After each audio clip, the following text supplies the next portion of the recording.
recebemos pela primeira vez aqui no podcast os sócios Renan Santos. Ele é presidente e fundador do Partido Missão, é paulistano da Moca e iniciou sua trajetória política na Faculdade de Direito da USP. Em 2014, cofundou o MBL e foi um dos principais articuladores das manifestações pelo impeachment de Dilma Rousseff. Ao longo da última década, ajudou a consolidar o MBL como uma das principais forças políticas digitais do país. Em 2025, obteve a aprovação do Partido Missão pelo TSE e hoje é pré-candidato à presidência da República em 2026. Renan, bem-vindo ao Podcast Sócios. Muito obrigado pela oportunidade aqui, uma honra estar aqui presente com vocês. Vamos trocar ideia, né? O tema é nova direita. Que nova direita é essa, né? Pois é, o que você entende por nova direita, cara? Porque quando eu vejo o pessoal que te acompanha, inclusive, você conseguiu conquistar uma massa de pessoas que são, não sei se fanático é a melhor ideia, mas, cara, eles são muito comprados com você. Porque ontem, eu já tinha visto outras vezes, né? Primeiro que seu nome foi muito pedido pra vir aqui no podcast. Inclusive, pra quem tá assistindo, o Renan já veio no Primocast, já veio nos Economistas. A gente gosta de dar uma distância entre os convidados pra vir aqui nos Sócios. Então, não é que eu tenha, nossa, o Bruno não quer chamar o Renan, porque tinha essa ideia. O Bruno não gosta do Renan Santos, né? Sei lá, ele é Flávio, ele é Zema. Cara, eu não gosto do Lula. O resto? O restante todo mundo tem minha simpatia, tá? Até que prove o contrário, né? Então, esse pessoal me cobrava muito. Falou, cara, quando que o Renan vai? Eu falei, cara, o Renan vem nos Sócios, pode ficar tranquilo. Tem pauta, tem data chegando, isso vai acontecer. Mas isso foi pensado, cara? Ou aconteceu naturalmente? É um projeto realmente de conseguir uma massa crítica para poder ganhar uma eleição? Talvez não essa, uma próxima? O que você tá pensando? Eu acho muito o que a gente... Primeiro, definindo nova direita, né? O termo nova direita, que é tratado aqui, uma parte dos Estados Unidos usa, na própria Europa, dá conta de uma espécie de uma direita que surge através das redes sociais na década passada. Talvez a primeira vez que ela começa a aparecer é com o Brexit, aí tem impeachment da Dilma Rousseff no Brasil, Donald Trump nos Estados Unidos, você começa a ter os fenômenos na Europa, e é o que a esquerda e parte da imprensa costuma chamar de direita populista, né? O populismo digital, e todas aquelas discussões idiotas que envolviam isso, que até 2017, 2018, o Mark Zuckerberg, o Facebook fizeram uma revisão crítica, olha, talvez a gente criou o ódio nas redes, aí começaram com censuras. Então, é uma direita, basicamente, populista, que vive de algoritmos de rede social, que endereçou algumas questões que eram tabu em todos esses países. Então, o Trump endereçou algumas questões tabu nos Estados Unidos, o Bolsonaro endereçou aqui no Brasil, o Milei, em alguma medida, na Argentina, por mais que ele tenha chegado bem depois, o Salvini, na Itália, antes da própria Meloni. E esses caras, entretanto, em geral, quando chegam ao poder, e essa é a crítica, agora começa, eles fazem governos ruins. No geral, se a gente tirar um saldo do que é a nova direita pelo mundo, saindo um pouco do Brasil pra gente abrir a cabeça, são governos frustrantes. Então, o governo Trump, ele não se reelegeu da primeira vez, ele fez um governo que estava indo ok em termos econômicos, a gestão da pandemia foi bagunçada, não soube lidar bem com o Black Lives Matter, perdeu, foi fraco também com a própria base, não está fazendo um grande governo, definitivamente, eu acho que a gente já pode falar aqui que, a despeito do que aconteceu na Venezuela, é um governo que está andando de lado, perdeu a base de apoio dele jovem e masculina, que foi uma das bases centrais para eleger. O governo do Milei precisa se provar, tem gente falando que eles estão maquiando números, não estão exatamente num grande momento. Na Europa, definitivamente a Meloni não resolveu a questão da imigração na Itália, e o bolsonarismo fez um governo ruim no Brasil, eivado de escândalo de corrupção. Então, a nova direita, ela surgiu como um fenômeno eleitoral, mas ela não se provou. Então, tem um problema, que é o diagnóstico que a gente fez com o MBL, porque a gente surge em 14, você até colocou na descrição, surge em 14, na mesma esteira, usando as redes sociais para levar para uma massa, para uma população, certas coisas que a imprensa não falava e criando uma identificação comum.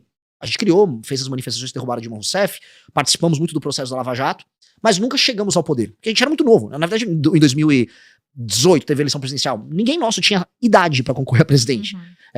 Não tínhamos partido, então a gente foi vendo todas as dificuldades que a gente tinha no processo. Então, o que a gente fez nesse período? Se organizou e estudou.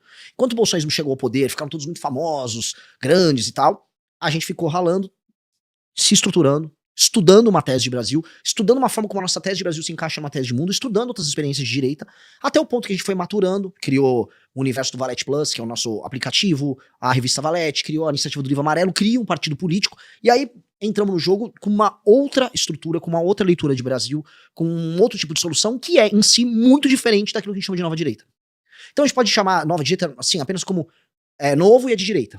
Mas eu posso falar desse fenômeno, que é esse fenômeno que começa pra valer, talvez o mundo coloque como momento inicial o Brexit.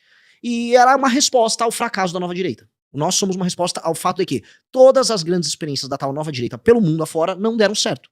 Eles chegam ao poder, mas não conseguem governar. Chegam ao poder, mas fazem governos frustrantes.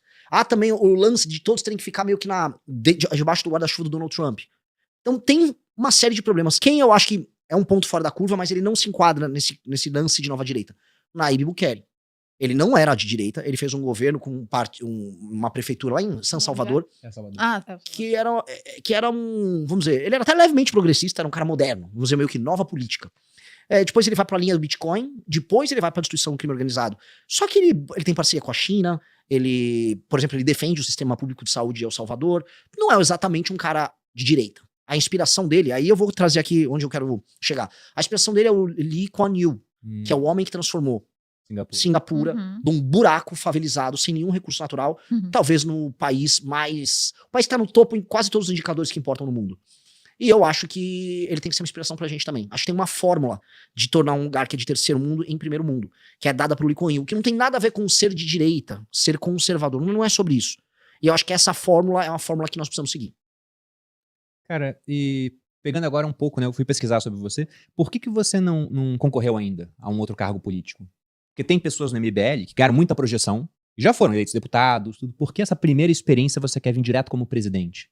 Porque acho que é o cargo que eu tenho que concorrer. Eu sou um líder, eu sempre fui. Na faculdade, eu era líder estudantil, fundei partido. No processo de impeachment da Dilma, eu era o líder do movimento.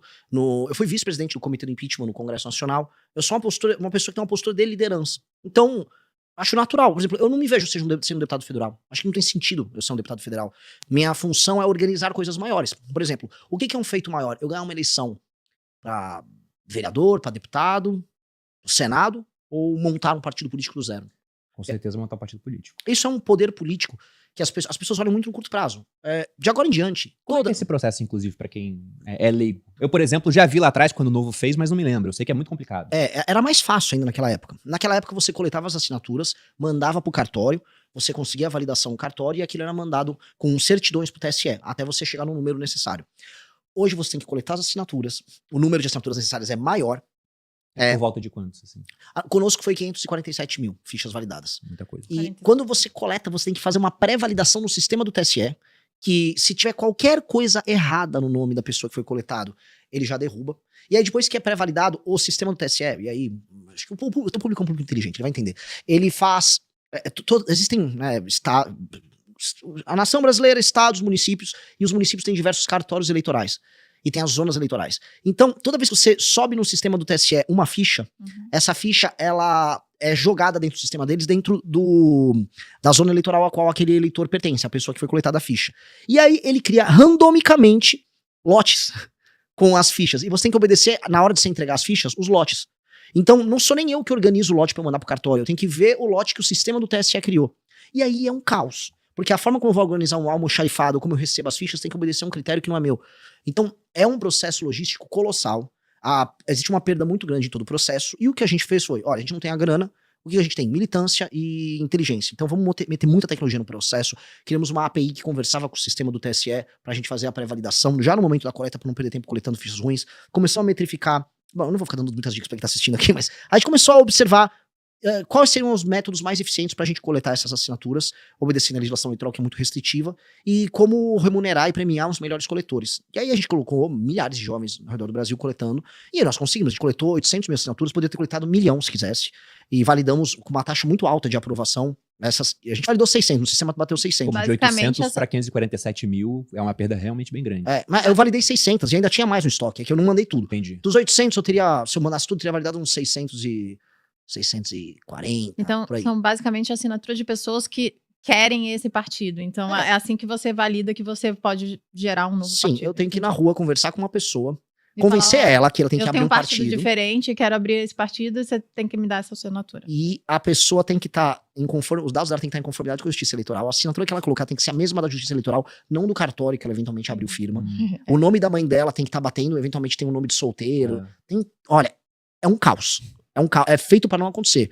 Mas a gente conseguiu cruzar. E aí eu acho que, do ponto de vista político, isso é um feito maior do que ganhar uma eleição. Eu já elegi vários rapazes no nosso time, várias moças. A gente sabe como ganhar eleições. Eu teria, se eu quisesse fazer isso por mim, eu teria feito, tanto que eu nem cuidava das minhas redes sociais. Aí agora eu comecei a cuidar, agora eu tô me comportando como pré-candidato. Então, acho que é uma coisa natural. Eu sempre tive uma postura de liderança e eu acho que não vejo, vamos dizer, nem necessidade de eu ter feito outras coisas. Até porque eu ter montado um partido, agora eu posso permitir que milhares de jovens no Brasil concorram. Isso tem um efeito em escala tão maior para as pessoas que nos defendem do que ser meramente eu próprio um candidato, que quando a gente olha, sabe, como um processo como um todo, pô, realmente foi um feito bem grande. E vocês vão lançar candidatos a todos os postos políticos. Então vai ter gente concorrendo a governo de estado, deputados. Sim. A gente vai ter mais de 1.000 candidatos para deputado federal e estadual. Teremos candidato, pelo menos em metade dos estados ao governo, teremos alguns candidatos ao Senado. Bacana, cara. Porque assim, o que a gente não fez nessa eleição é saiu assim, vem pra cá, sai pro nosso partido. Todo mundo tem que ler o nosso livro amarelo, que é o nosso livro de propósito, tem que andar com as nossas bandeiras. Não existe divisionismo interno, é um partido que não tem faccionalismo. Então, não existe, por exemplo, como acontece, vou dar um exemplo, no Novo. No Novo, os candidatos a deputado vão apoiar o Flávio, de maneira clara. Estavam ontem lá, ninguém foi com o Zema criticar o Flávio, né? Ficou todo mundo quieto.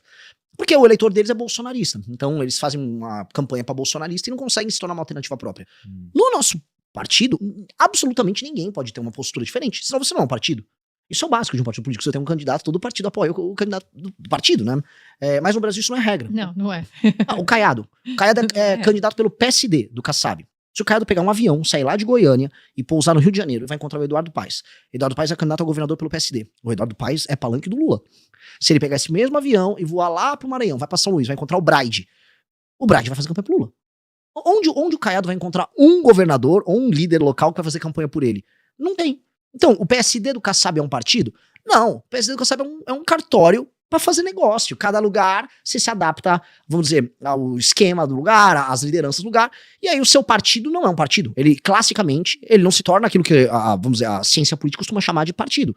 Se eu tento explicar um partido do Centrão, por exemplo, para um gringo, para um alemão, Não entende? ele não entende. Como é que vai tomar partido de alguém? Eles não tomam partido unicamente de alguém. Eles dizem assim, mas calma, mas eles não têm uma proposta? Não tem. Inclusive, em vários lugares eles estão com um contra. Eles falam, mas eles não são um partido? Eu falei, sim, não são um partido. Mas por que vocês permitem isso? Porque nós somos brasileiros, né? A gente é leniente com isso, a gente não tem cultura política, infelizmente.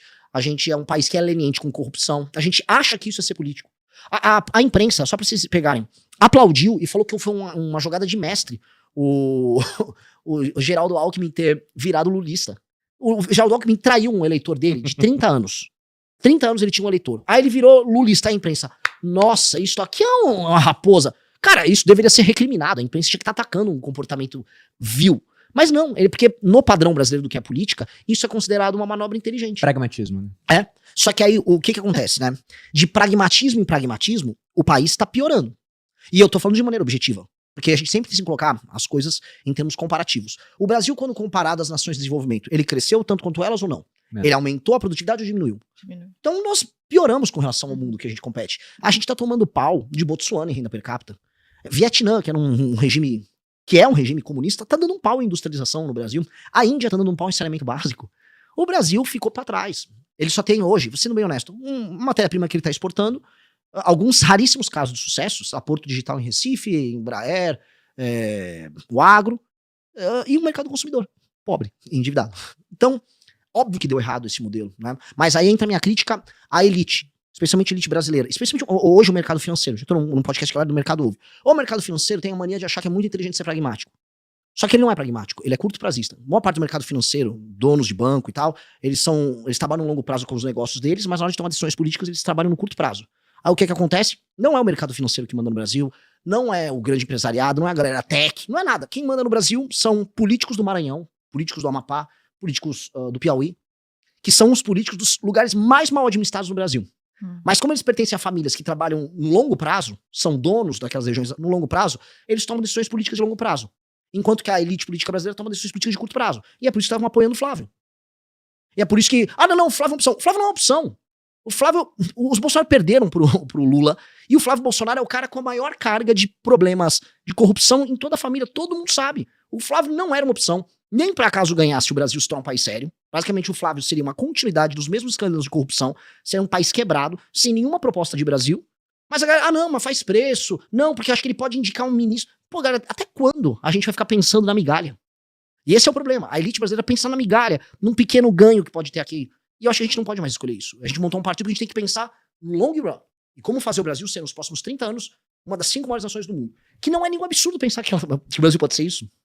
Não é. E é isso que me irrita. Nenhuma discussão política nessas eleições tem como horizonte transformar o Brasil num país que mande. Numa nação que vai sentar numa mesa como essa, com a Rússia, com a China, com a Índia e com os Estados Unidos. Que é a posição que o Brasil tem que ter. Mas hoje não. A nossa posição é tipo, Não, eu sei sambar, sabe? É patético. Quer fortalecer a nossa voz aqui no YouTube? Então se inscreva no canal e deixe o seu like para não perder nenhum conteúdo importante. Muito obrigado e um grande abraço.